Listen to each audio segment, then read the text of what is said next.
안녕하십니까. 이번에는 이제 그 KBS 사장하고 이제 그 이사 선임에 대한 재판 이 문제입니다. 지금 이제 그 KBS 이사회에서 KBS 사장을 일단 지명을 했습니다. 선임을 했습니다. KBS 사장을. 뭐 예상은 이제 그 박민 사장이 임기가 얼마 못했거든요. 그래서 이제 그 박민 사장이 연임되느냐? 문화일보에서 온 부이죠. 아니면 이제 그 새로운 사장이 오느냐. 이게 관심사였는데, 박장범. 이분이 이제 그 KBS 9시 뉴스 앵커입니다. 이분이 그 KBS 사장으로 선임이 됐다. 이걸 먼저 말씀을 드리고요. KBS 사장은 이제 그 KBS 이사회에서 뽑습니다. 저도 이제 그 황교안 대표 때 KBS 이사를 했기 때문에 그 절차는 제가 잘 알죠. 그 박장범 신임 사장은요, 오래 전부터 이제 저하고도 잘 아는 이런 이제 훌륭한 분입니다. 얼마 전에 윤석열 대통령하고 이제 집에서 대담을 했잖아요. 대담. 근데 그때 대담할 때 뭐 조그마한 파우치 어떠고 파우치 발언했다고 또 이게 좌파들은 야 파우치 발언해가 너 김건희 여사한테 잘 보여가지고 사장된 거 아니냐 이런데 말도 안 되는 이야기를 하고 있습니다. 아니 그 파우치를 하지 파우치를 뭐라 합니까? 그 상표명이 파우치인데 상표명이 뭐 저는 이게 파우치를 들고 다니지 않지만 저 방송마다 저는 파우치백 하는데 그게 뭐가 문제냐고요? 당연한 거지. 참 이게 그 황당무계한 가짜뉴스를 퍼뜨리고 있는 거예요. 자, 그럼 여기서요. 궁금한 게 이제 그 김용민이라는 자가 있죠. 이 자도 변호사인데 어디 뭐 만주 변호사인지 실력이 없는지 김용민이가 법사위 국감 할 때 뭐라고 떠드느냐? 지금 이거 KBS 이사는 누가 뽑았어요? KBS 이사는 이제 이진숙 방통위원장이 왜 이진숙 방통위원장이 임명되자마자 하루 만에 KBS 이사하고 MBC 박문진 이사 임명했잖아요. 그러니까 이제 두 명 김태규 그다음에 이진숙 이 두 분이 KBS 이사를 임명하고 그다음에 지명하고 대통령이 임명하거든요. 그래서 임명을 했잖아 KBS 이사를. 근데 거기에 대해서 지금 가처분 재판이 들어와 있어요.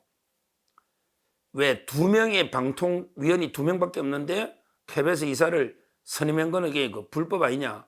이래가지고 이제 가처분이 지금 들어와 있단 말이에요. 근데 그 가처분 담당 판사가 누구다? 강재원 판사예요. 강재원 자이. 이 자가 누구다? 옛날에 MBC 박문진에서 또 이게 인용해 준 사람이란 말이에요. MBC 박문진 이사 가처분에서 인용해 준. 그러니까 그때 두 명이 한 건 위협하다 인용해 준. 이게 강재원인데 우연의 일치인지 조작인지 저는 조작이라고 봅니다. 이게 똑같은 사건이 MBC 이겼던 그 재판부의 KBS 사건이 똑같단 말이야. 서울 행정법원의 재판부가 14개인데 14분의 1로 우연에 배당이 됐다. 이게 말이 됩니까? 저는 수석부장 이주영 수석부장도 문제가 많기 때문에 뭔가 그 배당 의혹을 조사하라고 제가 한번 강조했잖아요. 그래서 이제 방통위에서 판사 기피 신청을 했어요. 저 강재원 판사는 이제 MBC 사건에서 이미 결론을 그래 내려서 선입견이 있다. 따라서 이제 판사를 바꿔달라 기피 신청. 이게 지금 고등법원에 심리하고 있거든요. 요 상태입니다. 근데 이걸 가지고 저 김용민이라는 자가 변호사란 자가 고인지 뭐 무식한 건지 모르겠는데 국감 질의할 때 뭐라고 떠들었냐? 이렇게 떠들었어. 만약에 가처분에서 이제 KBS 이사가 임명이 불법이다. 이렇게 가처분에 인용돼 버리면 그러면 KBS 사장 선임도 무효다. 이런 데 주장을 한 거예요. 그러니까 김용민의 주장은 뭐냐? 김용민의 주장은 방통위가 이진숙하고 김태규 둘밖에 없는데 둘이가 이제 KBS 이사들을 선임했으니 그래서 KBS 이사 선임에 대해서 가처분 걸었잖아요. 근데 이 가처분이 인용돼가 KBS 이사 직무가 정지가 돼버리면 KBS 이사가 정지가 되면 이게 KBS 이사들이 사장을 뽑았잖아. KBS 사장을. 그러니까 이제 사장도 무효다. 왜 이사가 무효니까. 이런 주장이 김용민의 주장인데 진짜 무식한 주장입니다.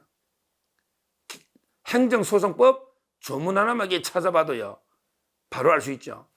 이게 제가 표현은 가처분이라고 해야 이해하기 쉬우니까 가처분이라지만 정확한 명칭은요 행정법이잖아. 처분이니까 행정소송법의 집행정지거든요. 이걸 편의상 그냥 가처분이라는데 다른 제도입니다. 원래는 행정소송법의 집행정지고요. 집행정지 중에서도 효력정지입니다. 처분의 효력을 정지하는 거예요. 그 절차정지가 있고 효력정지가 있고 뭐 여러 가지가 있는데 가장 정확한 표현은 KBS 이사를 임명한 처분의 효력을 정지해달라. 이런 집행정지 신청을 한 거예요. 정확한 설명은. 그러면 중요한 게 거기에 조문을 보면 그 집행정지의 결정은 소급하지 않고 그때부터 장래적으로 효력이 있다. 소급효가 없다. 딱 이게 법이 되어 있잖아요. 그러면 예를 들어 보면 이게 만약에 가처분이라 칩시다. 만약에 가처분이 이겼다. 그래 강재원이가 판결회가 만약에 지금 좌파 KBS 이사들이 제기한 그 가처분이 이겼다. 그러면 이게 새로 선임한 이사들이 임기는 효력은 그때부터 가처분이 인용되고 나서 그때부터 장래적으로 이사로서 이제 직무를 못 하는 거예요. 이미 과거에 이사로서 했던 거는 유효한 겁니다. 그러니까 이미 박장범 사장을 선임한 거는 유효한 겁니다. 왜? 집행정지는 가처분도 그렇지만 이게 장래적으로만 효력이 있지 소급효가 없다. 법에 돼 있잖아요. 이거는 원래는 이게 집행정지로 끝나거든요. 본안재판은 몇 년 걸려요. 대법원까지. 의미가 없어. 본안재판은 임기 3년이 다 끝나버리기 때문에 아무 의미가 없어. 물론 이게 본안재판이 아주 끝나가 본안까지 이기면 KBS 사장 선임이 무효가 될 수가 있지. 근데 그 본안재판은 3년 이상 걸리니까 의미가 없고 임시로 가처분만 놓고 보면 가처분은 그때부터 이제 이사로서 직무가 정지되는 거죠. 이미 해놓은 걸 다 무효화시킬 수는 없다 이 말이죠. 소급효가 없다. 이거는 이게 법을 조금만 공부한 사람이면 누구나 알아요. 뭐 제처럼 행정법 강의하거나 교수 안 해도 조금만 사법고시 붙을 정도 실력만 되면 알 텐데 김용미 그냥 또 찾아봐. 왜 쓸데없는 질문하고 그래? 그 집행정지 가처분 되더라도 그때부터 소급효가 없는데 왜 KBS 사장 임명이 무효가 되냐? 말도 안 되는 소리. 국회의원이라는 사람이 그렇게 국민을 속이면 되냐? 더군다나 이게 KBS 사장 임명이 얼마나 중요한 자리냐? 결론적으로 KBS 이사 선임에 대해서 이제 가처분이 들어와 있는데 임명이 되든 안 되든 이미 현 이사들이 박장범 KBS 사장을 선임한 거는 유효하다. 이렇게 보시면 되는 거예요. 지금요, KBS도 이제 대위기입니다. 적자에 적자. KBS도. 왜냐하면 이제 수신료도 분리 중수되면서 이게 수신료도 이제 줄어들 거고 또 수신료가요. 전두환 대통령 때 82년이죠. 그때 전두환 대통령 때 칼라 TV가 처음 나올 때 그때 수신료 2,500원 해가 지금까지 2,500원이에요. 야, 진짜 이게 커피값으로 치면 10배는 올랐을 텐데 KBS 수신료는 이게 82년부터 지금까지 45년간 2,500원이에요. 근데 그것도 큰데 옛날에는 전기요금하고 이게 같이 통합징수했는데 지금 분리징수가 됐잖아요. 그것도 2명 체제에서 합헌이라고 했거든, 헌재가. 상당히 어렵습니다. 요즘 이게 광고도 안 들어와요. 제가 근데 KBS 이사도 했고 코바코 제가 이사도 했거든요. 지금 코바코 사장이 누굽니까?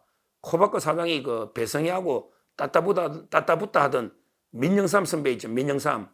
이분이 코바코 사장이에요. 코바코가 이제 KBS하고 MBC 광고 같은 거 있죠. 광고. 이거는 이제 독점 판매하는 이런 회사인데요. 지금 지상파 쪽에 광고가 거의 안 들어올 겁니다. 요즘은. 상당히 어려운 상황에서 또 KBS 직원이 엄청나게 많아요. 올림픽 때 많이 뽑았는데 그래서 이제 보직이 없으면서도 연봉은 많은 이런 상당히 지금 비대해져서 어려운 상황인데 지금 박장범 이번에 사장이 참 이게 어려운 시기에 사장을 맡게 된 거예요. 저는 이분이 상당히 나름대로 잘 KBS를 완전히 변화시키고 개혁해서 잘 이끌어 나갈 거로 이렇게 믿고 있고요. 하여튼 이 중요한 거는 꼭 김용민 의원이 가짜뉴스로 현혹하는 이런 문제하고요. 그 다음에 그 강재원 판사한테 배당이 된 거는 전에 제가 한번 의혹을 조사해봐야 된다 했잖아요. 어떻게 우연인지 MBC, KBS가 다 한 판사한테 가느냐 말이에요. 옛날에 그 수원의 신진우는 전자 투표가 2개 중에 하나 이재명 간 거잖아요. 따라서 이게 그것도 조사해봐야 되고요. 무엇보다 이게 강재원 판사 그런 판결 내리면 안 돼. 왜냐하면 이게 옛날에 고등법원이나 헌재가 2명밖에 없는 게 누구 책임이냐고. 민주당이 추천 안 하는데 방통위가 2이밖에 없는 게 누구 책임이냐고. 민주당이 안 하잖아. 근데 그걸 가지고 마치 이게 그 전부 다 무효다 이렇게 해버리면 완전히 마비됩니다. 완전히 마비됩니다. 올바른 이게 그 판결이 나오야 된다. 이렇게 말씀을 드립니다. 감사합니다.